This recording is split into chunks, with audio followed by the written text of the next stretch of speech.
It's a delusion that the outside world could give us satisfaction if only things went our way. In other words, there is no external solution to internal pain.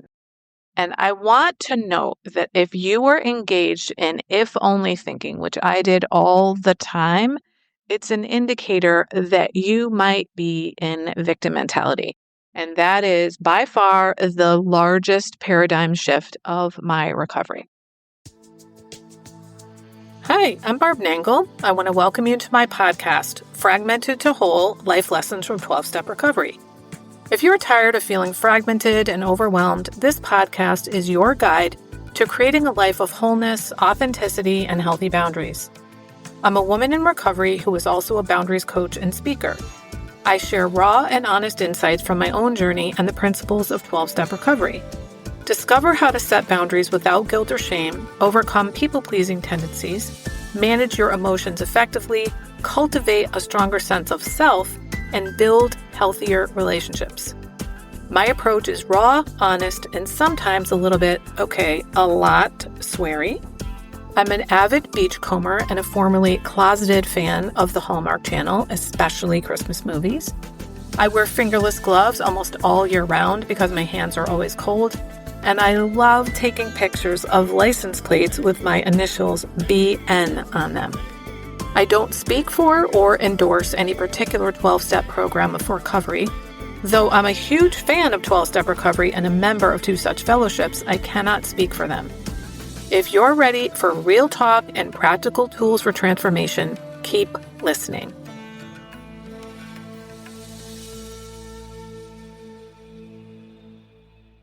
This is episode 317, Why Controlling Everything Still Doesn't Make You Feel Better. I have this quote taped on my bathroom mirror, and it's literally taped now because it's so old and worn, and it's splattered with water spots. But I keep it up because it's one of the hardest truths I've ever had to learn, and I literally think it took me like 2 years to be able to understand what this means. Here's the quote. It's a delusion that the outside world could give us satisfaction if only things went our way. In other words, there is no external solution to internal pain. And I want to note that if you were engaged in if only thinking, which I did all the time, it's an indicator that you might be in victim mentality. And that is by far the largest paradigm shift of my recovery.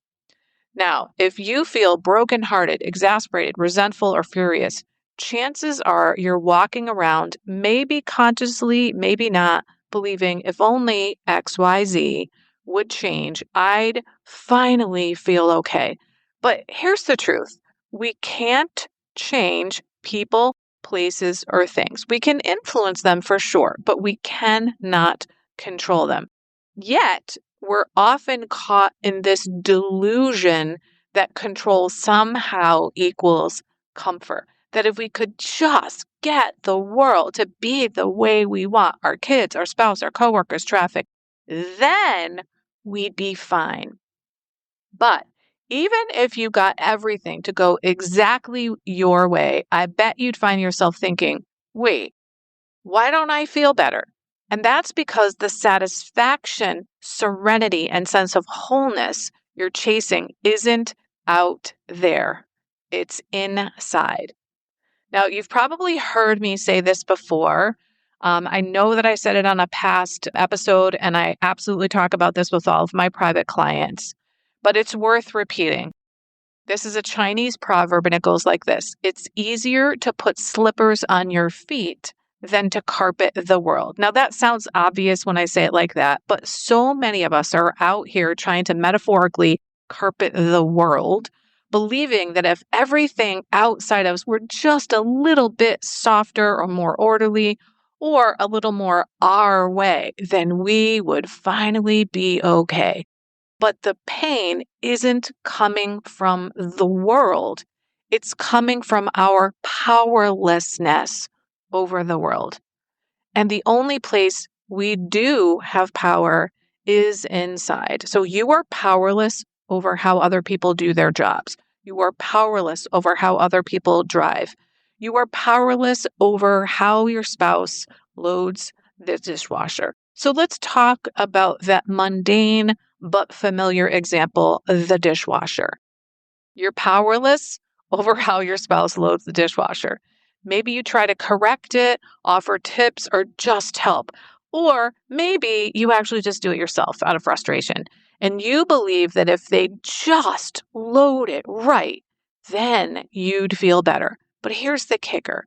Even if they started loading it, quote, correctly, you would very likely find the next thing to fixate on that they're not doing the way you want. Because the issue isn't the fucking dishwasher.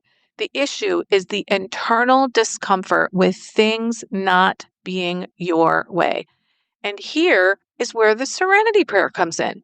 You can accept that they load it differently and the dishes still get clean, or you can do it yourself and drop the resentment.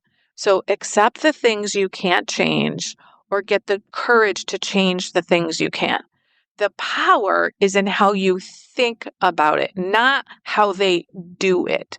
Same thing with driving. You're powerless over whether other people run red lights or cut you off. You can be mad and stew and flip them off, or you can shift your thinking. Instead of this belief, people shouldn't drive that way, shifting to, but they do. And I've made driving mistakes too. The shift is where your serenity lies. Now, I have worked with so many women who are parents of adult children, and here's a pattern I see all the time. They give advice, constantly, unsolicited advice. But what happens is that their kids become resentful, they pull away, they shut down, they get annoyed. Then, when we start working together, the mom begins keeping her advice to herself and focusing on her own peace. And what frequently happens is something magical. They start coming to her for advice. When that unsolicited pipeline of advice stops flowing, the kids realize, wait, I actually want her wisdom, but on my terms. And if they come to you for advice and you give it to them, they are infinitely more likely to actually listen to it because they've asked for it. And clearly they believe you know something that they don't, but they didn't want to hear it before because it was coming at them at times and in places when they didn't ask for it, and probably like a barrage rather than a trickle. So this is a perfect example of what happens when we stop trying to carpet the world and start slipping into our own self-focus instead. So instead of trying to control your kid by giving them constant advice, you back off and then they seek your advice and maybe even listen to it. So I want to give you something to think about. What is one area of your life where you're trying to carpet the world instead of putting slippers on your feet? Where are you pouring energy into trying to change someone or something or some system? What would it look like if you shifted that energy inward instead? So here's what I want you to remember. There is no external solution to internal pain.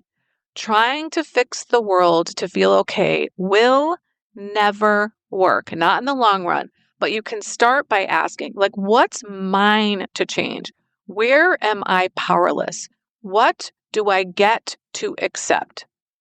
You don't need to carpet the world. In fact, you can't. You just need the right slippers.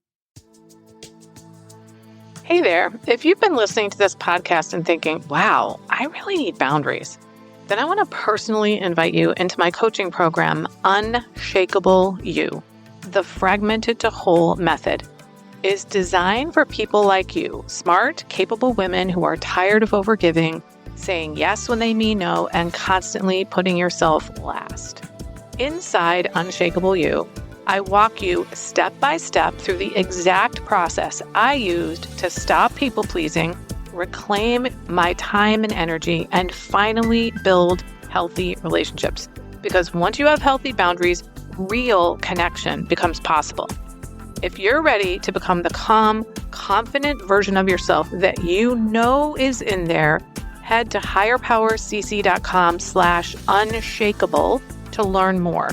You can build rock-solid boundaries and thrive in your relationships. I'll show you how. higherpowercc.com/unshakable. If you like this podcast, and I'm guessing you did because you're still listening, you will also love my weekly newsletter, Friday Fragments, which has short essays similar to the podcast.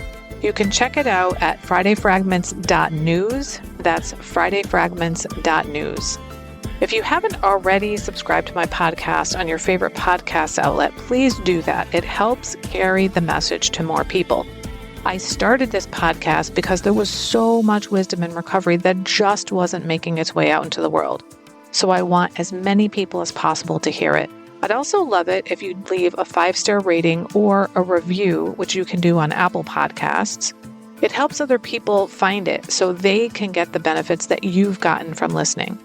If someone in particular came to mind when you listen to this episode, please share it with them. And my favorite place to hang out on social media is Instagram. I'm at Higher Power Coaching. Please DM me there. I'd love to hear what you got from this episode.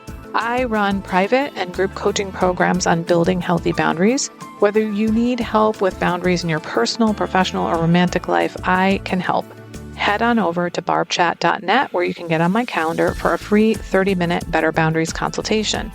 I also do short-term situational coaching to help people make it through specific situations they're going through, such as divorce, empty nesting, preparing for retirement, or any phase where their identity is shifting. Regardless of the type of coaching, my ideal client is someone who is ripe for change. If that's you, I'd love to work with you. My goal with all my work is to help you make lasting changes in your life, like I've made deep, lasting changes in my life. Remember, it's never too late to recover. No one is beyond hope, and healing is possible. Thanks for listening.